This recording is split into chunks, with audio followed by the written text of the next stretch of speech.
Supreme court of Pakistan के अंदर एक केस गया हुआ था। ये 21 सफ़हात पर फैसला है, ये मेरे हाथ में मौजूद है।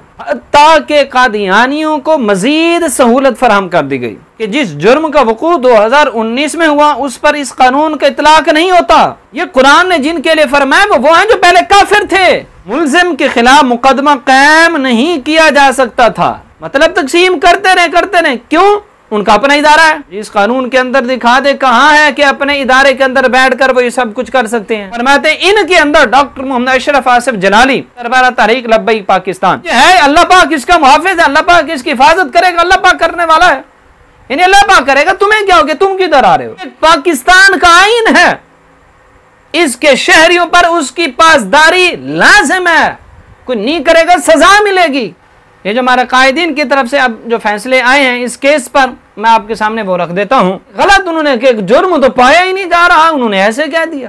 यानी कुरान पढ़ रहे हैं जहाँ सरकार का नाम है वो अपने मिर्जे को लेते रहे, कहते हैं ये जुर्म की तशहीर के लिए काफी नहीं है।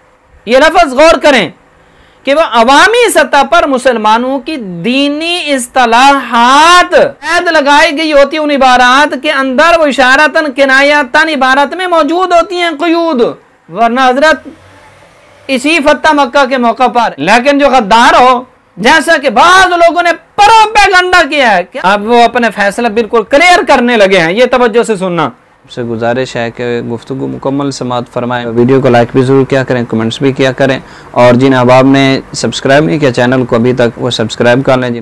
बिस्मिल्लाहिर्रहमानिर्रहीम। नाज़रीन किराम, आज इंतहाई अहम मौजू पर हम बात करने लगे हैं। सुप्रीम कोर्ट ऑफ पाकिस्तान के अंदर एक केस गया हुआ था मुबारक अहमद सानी जो कि कादियानी है, उसके ख़िलाफ़। उसने एक किताब जो है वो शाये की, उसकी तक़सीम की। ये तफसीर सग़ीर कुरान पाक का तर्जुमा और थोड़ी उसकी तफसीर है, और इसके ऊपर एक नाम उसका लिखा हुआ है अलहाज हज़रत मिर्ज़ा बशीरुद्दीन महमूद अहमद खलीफ़तुल मसीह सानी अल मुस्लिहुल मौऊद रज़ियल्लाहु अन्हु। अब ये किताब है वो, उसका टाइटल है। अब ये कुरान मजीद और ये तकसीम की गई, और चूँकि पाकिस्तान के आइन और कुरान सुन्नत के मुताबिक कादियानी काफिर डिक्लेयर हैं, और ये मुसलमानों का कोई भी टाइटल इस्तेमाल नहीं कर सकते। कोई चीज़ जो मुसलमानों का शिआर है वो इसको इख्तियार नहीं कर सकते। बिल्कुल क्लियर कट कानून के अंदर पाकिस्तान के आइन में भी ये चीज़ें शामिल हैं। तो जब इन्होंने ये किताब शाये की और आगे तकसीम की तो इसके ख़िलाफ़ केस हुआ, अदालत के अंदर गया। तो सुप्रीम कोर्ट ऑफ पाकिस्तान की तरफ से जो है ये फ़ैसला आया सबसे पहले 6/2/2024 को इसकी हेयरिंग हुई जो, और इस पर ये फिर फैसला आया। जस्टिस काजी फ़ायज़ ईसा ये चीफ़ जस्टिस हैं, और इनके साथ है जस्टिस मुसर्रत हिलाली। ये फ़ैसला जो है ये आया, ये मेरे पास मौजूद है। इसके ऊपर काफ़ी सारे एतराज़ात हुए, एलिगेशन लगाए गए, और इस फैसले को मुस्तरद करके सुप्रीम कोर्ट के अंदर अपील दायर कर दी गई, और कि इस फैसला जो आपका आया है ये फ़ैसला दुरुस्त नहीं है, कुरान सुन्नत और आईन पाकिस्तान के ख़िलाफ़ है, लिहाजा इसके फ़ैसले को वापस लिया जाए। दोबारा इस केस की हेयरिंग हुई, और जो है इसके ऊपर दलाल दिए जाते रहे मुख्तलिफ़ उलमाए किराम से। उन्होंने सुप्रीम कोर्ट ऑफ पाकिस्तान ने जो है वो इस पर राय भी मांगी, दलाल भी मांगे। तो इस दलाइल के अंदर इमाम जलाली ज़ीद अशरफहू ने भी अपने दलाइल पेश किए, वो लिख कर उन्होंने पेश किए, सुप्रीम कोर्ट को भेजे, जो सुप्रीम कोर्ट ने अपने अब ये जो उसका फ़ैसला आया है इसके अंदर उसका तज़किरा मौजूद है, मैं आगे अर्ज़ करता हूँ। अब इसका सारे हेयरिंग होने के बाद इसका फ़ैसला आना था। अब ये फ़ैसला आज जो है वो आ चुका है। आज डेट क्या है? 24 जुलाई 2024 है। आज की डेट में ये फ़ैसला आया, और ये 21 सफ़हात पर फैसला है, ये मेरे हाथ में मौजूद है। अब इस फैसले के अंदर भी बिल्कुल बहुत सी कानून के ख़िलाफ़ वर्जियाँ की गई, हत्ता के कादियानियों को मज़ीद सहूलत फराहम कर दी गई, उनके लिए और रिलीफ दे दिया गया। जो चीज़ें आइन के अंदर नहीं थी उनके मुतसादिम उन्हें और खुली छुट्टी दे दी गई, यहाँ तक कि उन्हें जो है वो कलमा कुरान सब को पढ़ने की इजाज़त तक मुझे इजाज़त अता कर दी गई कि तुम ये सब कुछ कर सकते हो, लेकिन इस शर्त के साथ। अब कैसी है बात है कि जो कानून के अंदर उनके लिए रियायत नहीं थी, अब कानून की वजाहत करते हुए सुप्रीम कोर्ट ने वो भी दे दी, यानी कि ये भी अब कानूनी बन चुका, क्योंकि सुप्रीम कोर्ट का फैसला भी कानून कहलाता है। किसी शक की वजाहत जब की जाती है सुप्रीम कोर्ट की तरफ से, तो वो भी उसका फैसला ही और कानून ही शुमार हो जाता है। तो यानी और ज्यादा बजाय इसके कि उनके लिए और मुश्किलात खड़ी जाती और ख़त्म नबूवत के साथ अहद व वफा का वादा किया जाता और जो है ख़त्म नबूवत पे पहरा दिया जाता, उनके खिलाफ एक्शन लिया जाता, इसके बजाय उन्हें सहूलियात दे दी गई। अब इसके अंदर जो कुछ बातें हुई, ये इस फैसले के अंदर ये चंद चीज़ें मैं आपके सामने जिस पर एतराज़ात अब होंगे, और बंदा नचीज़ ने कई मरतबा इस फैसले को पढ़ा और उसके बाद जिस नतीजे पर पहुंचा है वो मैं आपके सामने चीज़ें रखने लगा हूँ। इस फैसले को जो है वो जो प्रेजेंट जो किया है वो जस्टिस काजी फायज ईसा साहब चीफ जस्टिस हैं। अब इसके साथ आपके साथ जो थे वो जस्टिस इरफान सादात खान साहब थे और इनके साथ साथ जस्टिस नईम अख्तर अफगान साहब थे। ये तीन मुअज़्ज़ज़ जजों ने जो है वो ये फैसला दिया।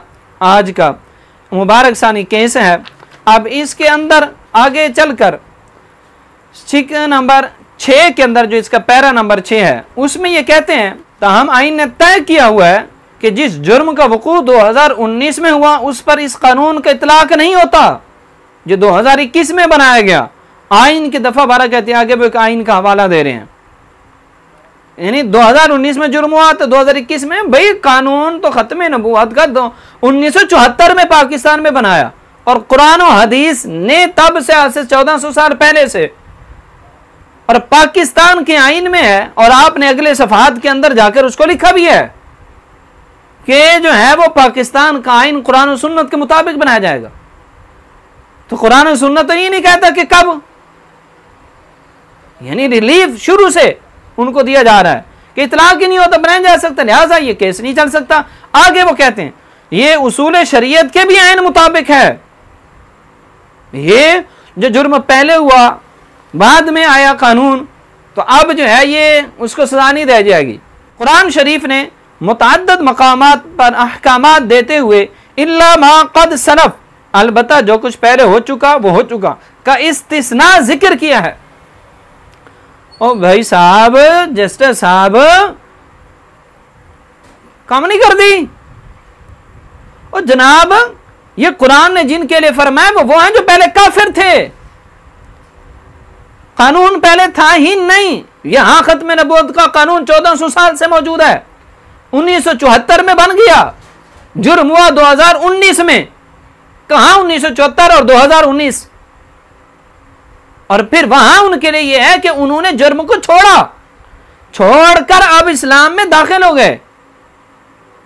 अब जब वो सब कुछ छोड़कर इस्लाम में आ गए, अब रब फरमा रहे इल्ला मा कद सलफ, जो कुछ हो चुका वो हो चुका, अब सबको हमने माफ करके आगे आ गए हैं। ये इस्लाम के दामन में आए, कादियानियत को छोड़ें, हकीकी मुस्तफा के गुलाम बने, पीछे जो इनका अकीदा था इल्ला मा कद सलफ छोड़ चुका, खत्म। किस मुहद्दिस किस मुफस्सिर ने यह मफहूम लिखा हुआ है जो आप यहां बयान कर रहे हैं? आगे कहते हैं पंजाब एक्ट की दफा 7 के तहत मुलजिम के खिलाफ मुकदमा कायम नहीं किया जा सकता था। कहते हैं मुकदमा कायम ही नहीं हो सकता था, ऐसे काम का मुकदमा इसके खिलाफ बना दिया मुबारक अमनसानी के कादियानी के खिलाफ, ये तो हो ही नहीं सकता था। आगे चल के कहते हैं पैरा नंबर 7 में, अब कहते हैं चूंकि मज़कूरा इदारा जहां FIR के मुताबिक ममनुआ किताब तकसीम की गई थी अहमदियों का इदारा था। ये जुमले गौर से सुने, कहते हैं जहां ये किताब तकसीम की गई, ये तफसीर सगीर कुरान पाक का तर्जुमा, ये ममनुआ किताब कहते हैं ये अहमदियों के इदारे में तकसीम की गई, इसलिए इस फेल पर मजमुआ ताज़ीरात की दफा 298C का इतलाक नहीं हो सकता था। मतलब तकसीम करते रहे, क्यों? उनका अपना इदारा है।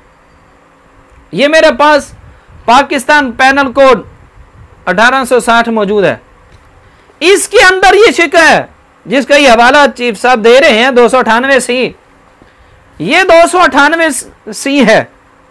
सफ़ा नंबर जो है ये इसका 173 है। मुझे इस कानून के अंदर दिखा दे कहां है कि अपने इदारे के अंदर बैठकर वो ये सब कुछ कर सकते हैं,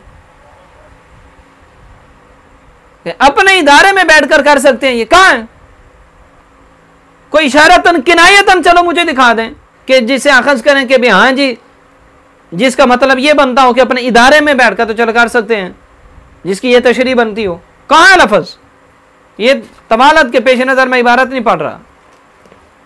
अब आगे चल के फिर हजरत कहते हैं, हमारे मुअज़्ज़ज़ चीफ जस्टिस साहब, चूँकि ये भी ख़तरा है कि ये इनके खिलाफ बोला जाए तो तौहीन अदालत फ़ौरन लग जाती है ना।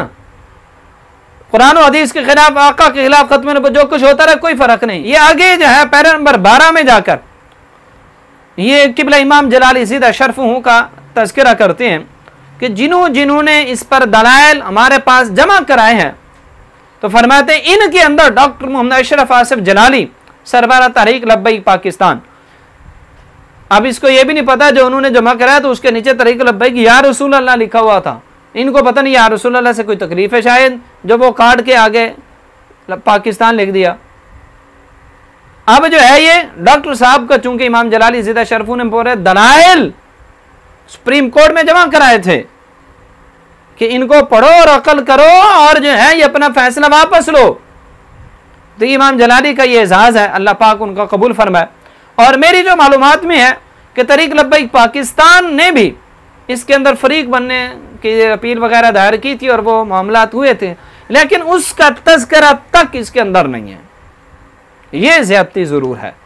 अब आगे चल के फिर ये कहते हैं पैरा नंबर 17 के अंदर फरमाते इन आयात का हवाला देने को बेमहल करार देते हुए कहा, ये जो पिछले फैसले के अंदर उन्होंने जो है चीफ साहब ने जो आयात जिक्र की थी उसके मुतालिक कहते हैं जो हमारे पास कौंसल की तरफ से, एक इस्लामी नजरियाती कौंसल की तरफ से जो हमारे पास दलाइल आए हैं और यहाँ दलाइल भी दिए गए, उनके अंदर इन आयात का हवाला देने को बेमहल करार देते हुए कहा कि इसका मतलब हरगिज नहीं कि जहाँ कहीं गलत काम हो रहा हो मुसलमान इसको शरीय कानूनी तरीकों से ना रोकें। ये बात इन्होंने की थी इस फैसले के अंदर चीफ साहब ने, उसका उन्होंने हवाला दिया कि आप ये जो कह रहे हैं कि इन आयात को पेश करके भी हाँ भी जिसने जो करना है वो करे। अब ये कहाँ था, ये इनका जो है ये पैरा नंबर जो है वो 7-8 है, ये पिछला फैसला इन्ना नहनु नज़्ज़लना ज़िक्र व इन्ना लहु लहाफ़िज़ून का जिक्र करके कहा था इन्होंने, चीफ साहब ने लिखा कि भी जो है अल्लाह पाक इसका मुहाफ़िज़ है, अल्लाह पाक इसकी हिफाजत करेगा, अल्लाह पाक करने वाला है, यानी अल्लाह पाक करेगा, तुम्हें क्या हो गया, तुम किधर आ रहे हो। वाज़े तौर पर है और बिल्कुल वाज़े मतलब इसका समझ आ रहा है।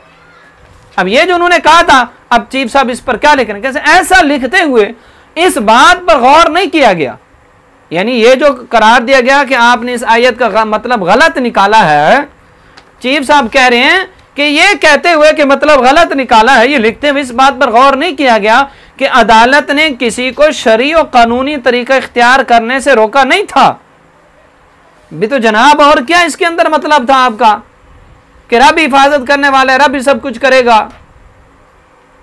तो इसका और क्या मतलब था कि भी आप कुछ ना करें, ऐसे जो है वो मामलात ना बिगाड़ें, ये जो हालात ना ये करें, जो अल्लाह पाक कर लेगा आपको, क्या यही तो आपका मतलब था। और कहते नहीं जी इस पर गौर ही नहीं।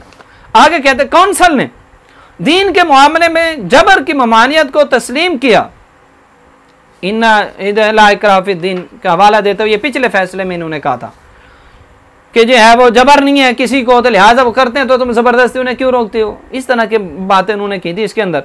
तो यहाँ फिर सुप्रीम जो इस्लामी नजराती कौंसल है उसने ये बात कही, तो इसको बयान कर रहा है वो चीफ साहब, कहते कौंसल ने दीन के मामले में जबर की ममानियत को तो तस्लीम किया, मगर निहायत एहतराम से गुजारिश है कि इसे इस हद तक महदूद कर दिया।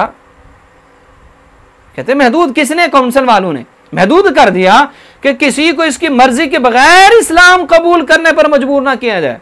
यानी उसका मतलब यह है किसी को मजबूरन कलमा नहीं पढ़ाया जाएगा, मजबूरन मुसलमान नहीं किया जाएगा, जो कि बिल्कुल दुरुस्त बात है। आयत का मतलब भी यही है। और चीफ साहब कह रहे हैं कि यह मतलब गलत निकाला गया, इन्होंने खुद महदूद कर दिया, इस्लाम ने, कुरान ने तो महदूद नहीं किया। जनाब जब बंदा इस्लाम के अंदर आ जाता है तो फिर कानून पर अमल करना सख्ती से लाजिम होता है।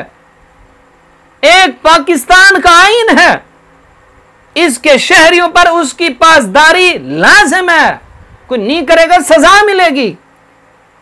तो जो बंदा मुसलमान आ गया उसके ऊपर इस्लामी कवानीन का निफाज लाजमी नहीं है, जबर नहीं है। आज आपकी कोई तौहीन कर दे, आप देखें कैसे नहीं तौहीन अदालत लगाते, आप सड़क पे निकले कि इशारा तोड़ने देखते वाल्टन जो है वो कैसे नहीं आपका जो है वो चलान करता। आज कोई किसी को कत्ल कर दे जो है वो देख ले कैसे नहीं उसके ऊपर FIR होती। क्यों? फिर कहेंगे प्यार से उसे समझाए ना इधर भी नहीं। अगर ऐसा करेंगे, नरमी करेंगे, वतन की सूरत हाल खराब होगी, कानून इंप्लीमेंट नहीं होगा तो फिर लोग बेशुत्र बेमुहाल हो जाएंगे। इसी तरह जनाब कुरान इससे ज्यादा मुस्तहक है। हम मुसलमान हैं तो इस्लामी कवानीन के ऊपर सख्ती से अमल पैरा होना लाजमी है। जबरदस्ती एक नमाज को ही ले लें, छोटा बच्चा है, फरमाया 7 साल का हो जाए नमाज का हुक्म दो, 10 साल का हो जाए तो फिर, और फरमाया जब इससे बड़ा हो जाए 11 साल का हो जाए तो फिर क्या करो? ये सख्ती है कि नहीं है? मारो, अलग कर दो बिस्तरा। क्यों? अभी तो उसके ऊपर फर्ज ही नहीं हुई, फर्ज नहीं हुई, फिर भी इतनी सख्ती है ताकि जब ये बालिग हो तो सख्ती से अमल पैरा हो रहा हो, कोई सुस्ती कुताही से ना हो। ये क्या है पता नहीं किससे समझा किस। और आगे चल के हजरत फरमाते हैं ये एक पैरा नंबर 35 में फरमाते दफा 298B, ये जो अभी मैंने जो है पढ़ के यहाँ से सुना है, पाकिस्तान पैनल कोड के अंदर मौजूद है। सफ़ा नंबर आपको पहले बता दिया था, 173 पे ये मौजूद है। अब जो है वो कहते हैं इस यहाँ और इंग्लिश के अंदर है, या इन्होंने इंग्लिश भी लिखे साथ तर्जमा भी लिखे, मैं तर्जमा आपको पढ़ के सुना देता हूँ। कहते हैं बाज़ मुक़द्दस शख्सियात और मकामात के लिए मखसूस अलक़ाबात, औसाफ या खिताबात वगैरह का नाजायज़ इस्तेमाल, ये दफ़ा इसके मुतालिक है। कादियानी ग्रुप या लाहौरी ग्रुप जो खुद को अहमदी या किसी और नाम से मौसूम करते हैं कि कोई शख्स जो अल्फाज खास जुबानी हो या तहरीरी या देखे जा सकने वाले नुकूश के जरिए एक शेख रसूल पाक सल्लल्लाहु ताला अलैहि वसल्लम के किसी खलीफा या सहाबी के सिवा किसी और शख्स को अमीरुल मोमिनीन, खलीफतुल मुस्लिमीन, सहाबी या रदियल्लाहु अन्हु के तौर पर मंसूब करे या पुकारे, उस पर ये शेक लगेगी। तो ये टाइटल के अंदर के ऊपर, ये टाइटल पर क्या लिखा हुआ है? रदियल्लाहु अन्हु, खिलाफ वर्जी नहीं है। अच्छा जी, आगे कहते हैं अपनी इबादत गाह को मस्जिद के तौर पर मंसूब करे या मौसूम करे या पुकारे।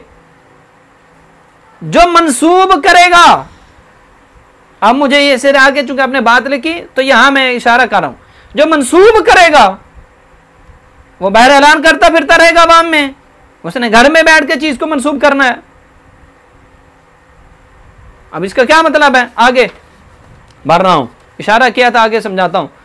आगे कहते हैं अजान के तौर पर मंसूब करे या इस तरह अजान पढ़ना जिस तरह मुसलमान देते हैं उस तरीके से भी थी तो भी ये कानून लगेगा। 298C के अंदर यहां उस शिक के अंदर इसका तर्जुमा करते हुए कहते हैं या किसी भी तरीके से मुसलमानों के मजहबी जज्बात मजरू करे, किसी भी तरीके से काबिल गौर। आगे चल के कहते हैं पैरा नंबर 36 के अंदर 37 में जनाब लिखते हैं कि चुनाचे अदालत ने गैर मुस्लिमों के साथ रसूलुल्लाह सल्लल्लाहु अलैहि वसल्लम के मुआहदात का हवाला देने के अलावा सहाबा किराम रदियल्लाहु अन्हुम के तर्ज अमल की मिसालें भी दी और बाद की इस्लामी तारीख से भी कई रोशन मिसालें जिक्र करके ये दिखाया है कि मुसलमानों ने हमेशा गैर मुस्लिमों के साथ ताअम्मुल में बर्दाश्त और तहम्मुल का मुजाहिरा किया है। हजरत बेशक किया है, लेकिन किन के साथ है अभी तक दसो, किन के साथ? कौन से गैर मुस्लिमों के साथ? जो जिम्मी आकर रहे, जो जिम्मी बनकर रहे, उनके हुकूक का तहफ़्फ़ुज़ और उनके एहतराम बिल्कुल लाजमी है, लेकिन जिम्मी बनकर रहेगा, खुद को काफिर मानेगा, काफिर डिक्लेयर करेगा, घर में बैठकर भी बाहर भी, वो उसके साथ है। वरना देख ले खत्म नबूवत की जंग यमामा सहाबा का दौर है, क्या हुआ था?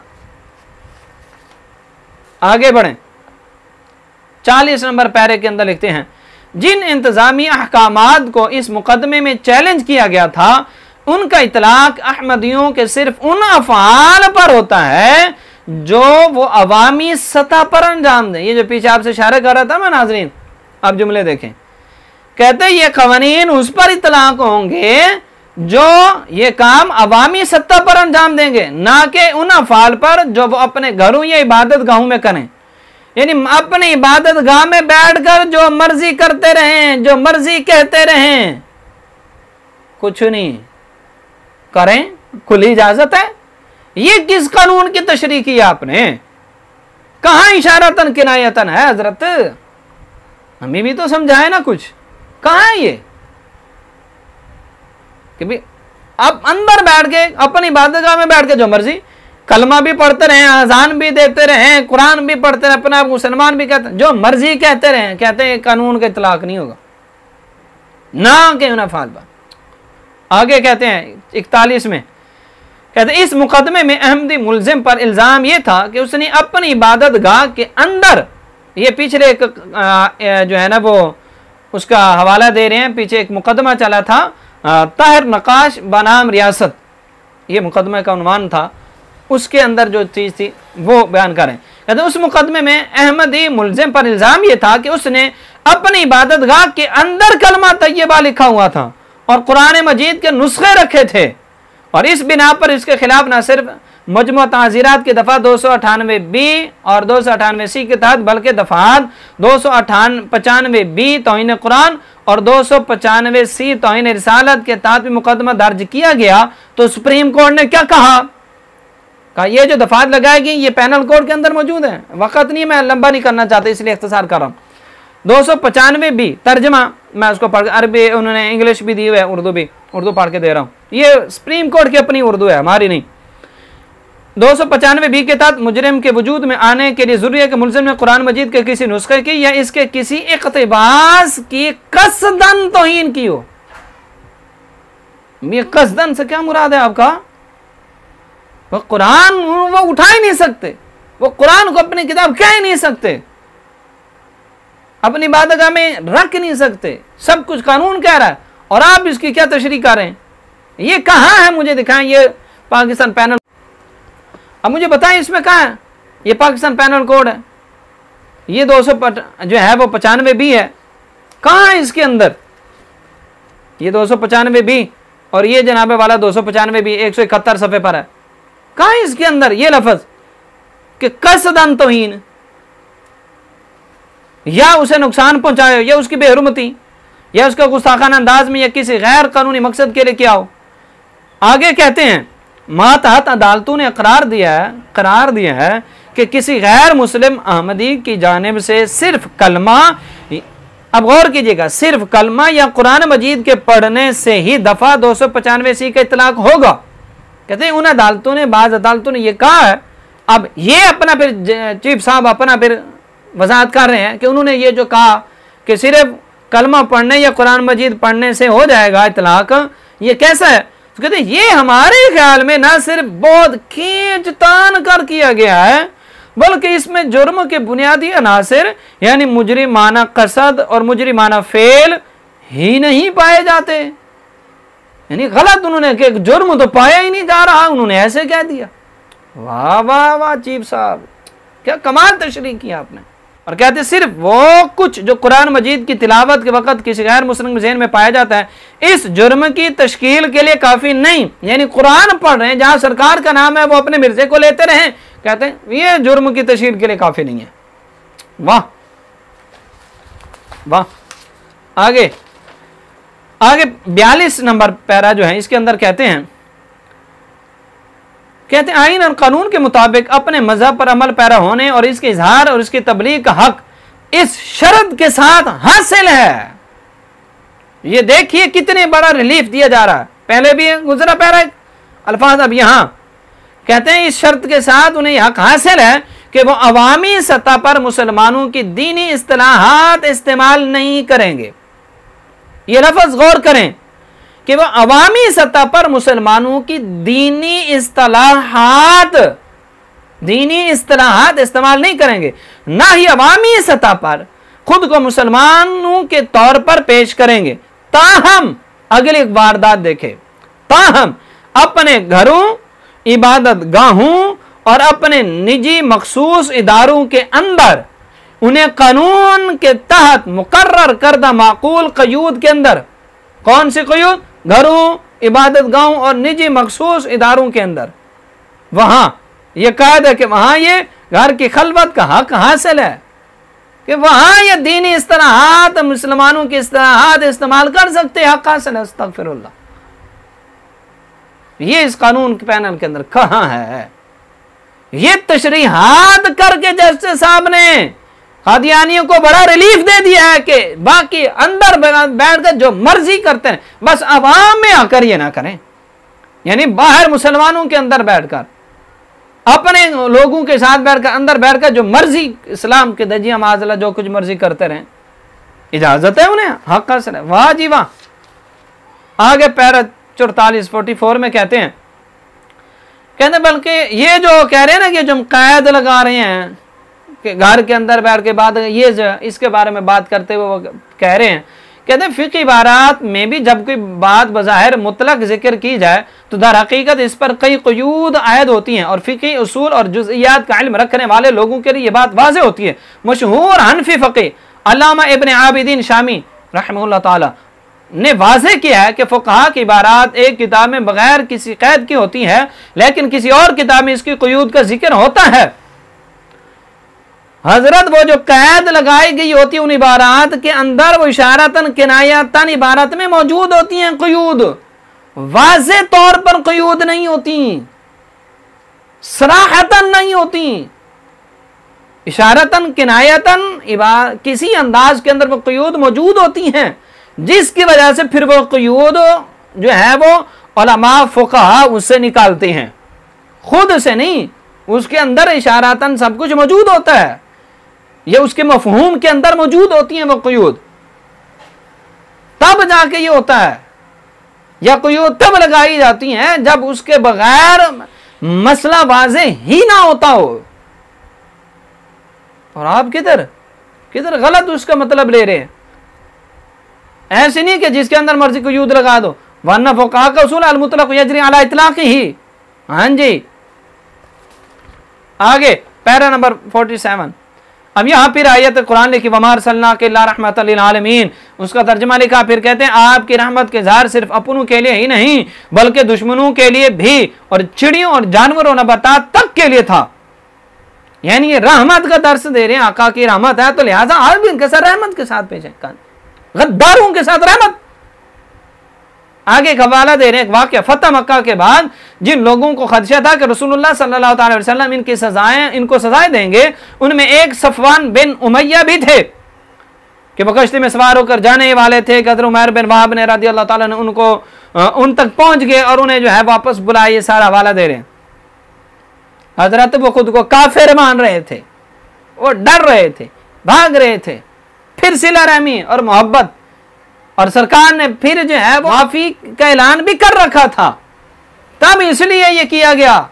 वरना हजरत इसी फतह मक्का के मौका पर इब्ने क़त्ल को हरम के अंदर खड़े होकर खाना काबा की दीवार और मकाम इब्राहिम के दरमियान खड़ा करके कत्ल नहीं किया गया? उसका हवाला भी दे देते ना, वो क्यों नहीं दिया हवाला? आगे आप लिखते हैं मुसलमान अपने पैरा नंबर 48 में, मुसलमान अपने मुखालिफिन से भी हुस्न सलूक का रवैया रखें। भाई वो मुखालिफिन जो अपने आप को मुखालिफ माने, काफिर माने, जिम्मी होकर रहे, मातहत होकर रहे, हुस्न सलूक का हुक्म बेशक इस्लाम देते हम करेंगे। लेकिन जो गद्दार हो, आप चीफ जस्टिस साहब हैं, मैं भी कहूं, मैं भी इधर बैठ के कहूं मैं भी चीफ जस्टिस हूं, आप तौहीन अदालत लगाएंगे कि नहीं? गद्दारी का कानून लगाएंगे कि नहीं? क्यों? आपको हुस्न सलूक क्यों नहीं याद आएगा? इसलिए कि बिगाड़ पैदा होगा, इसलिए आपको लगाना पड़ेगा मेरे खिलाफ। और इधर भी चूंकि बिगाड़ पैदा होगा, इनसे भी कोई उसने, हाँ काफिर माने, अंदर बाहर हर तरह अपने आप को काफिर डिक्लेयर करें, माने, तस्लीम करें, जो फिर ज़ाब्ता है जो इस्लाम के तरीकाकार है उसके मुताबिक इनको जो है वो दिया जाएगा रिलीफ। और आगे कहते हैं कितनी दीदा दरेनी के साथ ये बात करने लगे चीफ साहब। कहते हैं इस्लाम तलवार के जोर पर नहीं फैला, जैसा कि बाज लोगों ने प्रोपेगेंडा किया है। क्या प्रोपेगेंडा? दसो ना, बदर में क्या हुआ, ओहद में क्या हुआ, खंदक में क्या हुआ, खैबर में क्या हुआ, बताए ना। मुल्क शाम ये सारे जितने इलाके फतह हुए, इस्लाम जो फैला, या तो जाकर उन्होंने कैसी जी देखें हजरत जी देखें आप जो है ना ऐसा ना करें, आप जो है वो इस्लाम के मातहत तो हो जाएं। बड़े प्यार मोहब्बत से हुई थी बात, वहां तो तलवारें लहराई गई थी, या जिम्मी होकर आओ या मुसलमान हो या फिर सामने आओ। ये क्या है? आप इसे प्रोपेगेंडा माज़अल्लाह कह रहे हैं। और आगे कुरान की आयत फिर उदु इला सबील रब्बिका बिल हिकमति वल मौइज़तिल हसना। और जनाब ये उनके लिए बात है जो बात मानने वाले भी हों, ये खुद को पहले काफिर डिक्लेयर करें, माने तस्लीम करें अंदर बाहर, फिर इनके साथ यूं बैठकर भी बातचीत हो जाएगी, इस पर भी फिर अमल हो जाएगा। लेकिन वो बात का मरला है, पहले खुद को वाज़ेह करें। और आगे जाकर कहते हैं पैरा नंबर 49 पर 49 में अब वो अपने फैसला बिल्कुल क्लियर करने लगे हैं। ये तवज्जो से सुनना। कहते दरखास्त नंबर 2 बाबत 2024 को मंजूर करते हुए करार दिया जाता है कि मजहबी आज़ादी का बुनियादी हक जिसकी आयन में जमानत दी है कानून अमन आमा और अखलाक के ताबे है। ये इनकी एक अपनी जो इस तरह इन्होंने बनाई है और इसके तहत भी एक रिलीफ है। वक़्त चूँकि काफ़ी होगी इसमें इसकी वजाहत नहीं करना लगा। और आगे इसकी सफ़ा जो है शिक नंबर ये दाल थी, आगे शिक नंबर हा जो है कहते हैं मज़कूरा बाला नुकात की रोशनी में नज़र सानी की दरख्वास्त नंबर 3 और दरख्वास्त नंबर 4 जो कहा गया था अपना फैसले वापस लो, कुरान और सुन्नत के खिलाफ हैं, वो सारे कहते हैं मुस्तरद और दीगर मुतफर्रिक दरखास्तें निपटा दी जाती हैं। यानी वो सारी मुस्तरद, वही काम मैंने अपना फैसला बरकरार रखा है। अब बताइए जनाब ये क्या हुआ है? चीफ जस्टिस साहब ऐसे नहीं चलेगा। ये मुल्क इस्लाम के नाम पर बना है, इस्लाम के लिए बना है, मुसलमानों के लिए बना है, तो इसलिए इसके अंदर इस्लामी कवानीन ही चलेंगे। खत्म नबूवत के हवाले से जरा भर भी कंप्रोमाइज नहीं होगा, सुल्ला कुल्लियत हरगिज़ नहीं होगी। ये फैसला बिल्कुल हम मुस्तरद करते हैं। आपने हमारे अपीलें मुस्तरद की ना, हम आपका फैसला मुस्तरद करते हैं। हमें हरगिज़ नहीं मंजूर, हमें हरगिज़ कबूल नहीं। क्यों? इसलिए कि कुरान और सुन्नत के खिलाफ आया है फैसला, अपना जाती तो मसला है कोई नहीं। तो लिहाजा आप जरा इस पर दोबारा गौर व फिक्र करें, मुसलमानों में इंतशार की फिजा न फैलाएं, न पैदा करें। मुसलमान अपने करीम आका सल्लल्लाहु तआला अलैहि वसल्लम से दिनो जान से प्यार करते हैं, ठीक है ना। ये कादियानी को रिलीफ कभी नहीं मिल सकता। हाँ, आप मोहब्बत करें, आप अल्हम्दुलिल्लाह आप भी मुसलमान हैं ना, करीम आका के आप भी गुलाम हैं। तो हजरत क्यों लोगों की बातों में या किसी के प्रेशर में अगर खुदा ना खास्ता कोई ऐसा है तो क्यों? समझें, आपको नहीं आ रहा समझ तो आए उलमा के पास, इमाम जलाली के पास आप आए, आपको समझा देंगे। मुफ्ती मुनीबर रहमान साहब के पास जाए, आपको समझा देंगे। आप चल के जाए ना, आपकी कोई तौहीन नहीं होगी उलमा के पास चलकर जाने के से, बैठकर उनसे समझे मसला कि खत्म नबूवत का मसला हसास किस कदर है, किस कदर हसास है ये। लिहाजा इस पर ज़रा गौर व फिक्र कीजिए हजरत। और नाजरीन आप भी ज़रा इस पर अपने जो है वो अक़ल खिरत को ज़रा जो है वो रोशन रखें। और मैं आखिर के अंदर कुछ ये फैसले जो हमारे कायदीन की तरफ से किए गए आए हैं इस केस पर मैं आपके सामने वो रख देता हूँ। ये तहरीक लब्बैक पाकिस्तान की तरफ से ये इस फैसले को बिल्कुल मुस्तरद कर दिया गया है। किबला इमाम जलाली ज़िदा शरफ़ू की तरफ से इस फैसले को बिल्कुल मुस्तरद कर दिया गया है। इसके अलावा legal commission of blasphemy Pakistan, इन्होंने भी मुस्तरद कर दिया है। और इसी तरह और ये मकबूल जान सीनियर एंकर पर्सन है, साफ़ी हैं, उन्होंने भी इसको मुस्तरद कर दिया है। जो मेरे पास आज अभी तक जो रिपोर्ट्स हैं, मैं चूँकि इसको पढ़ने में भी मसरूफ़ था, ज़्यादा मालूमात अभी तक मैंने इसकी इकट्ठे भी नहीं की किसने किया उस हवाले से, तो लिहाजा जो इन्होंने किया है और इन्होंने इसको बिल्कुल ही मुस्तरद किया और कहा कि कुरान और सुन्नत का इनके बिल्कुल मुखालिफ है। और पैरा नंबर 42 पे कहते हैं कि नंबर उम्मत मुस्लिमा के दिल में खंजर खोपने के मुतरादिफ है। और जो है कहा कि ये जो इन्होंने मुस्तरद कर दिया तो ये बिल्कुल हम इसके फैसले को मुस्तरद करते हैं। तो लिहाजा हम चीफ जस्टिस साहब से कहते हैं, मुअज़्ज़ज़ जज साहब से कहते हैं, हज़रत आप ज़रा गौर व फिक्र करें और अपने इस फैसले पर फिर गौर करें। उलमा के पास बैठ कर अगर इस मसले को समझने की कोशिश करें, आपकी शान में कमी वाक़ई नहीं होगी। मसला दीन इस्लाम और नबी आका सल्लल्लाहु ताला अलैहि वसल्लम की ख़त्म नबूवत का है। इसे ज़ाती इशू ना बनाएं कि मेरा फ़ैसला दिया हुआ, अब उसे फैसला वापस कैसे लूँ, ज़ाती मसला ना बनाएं।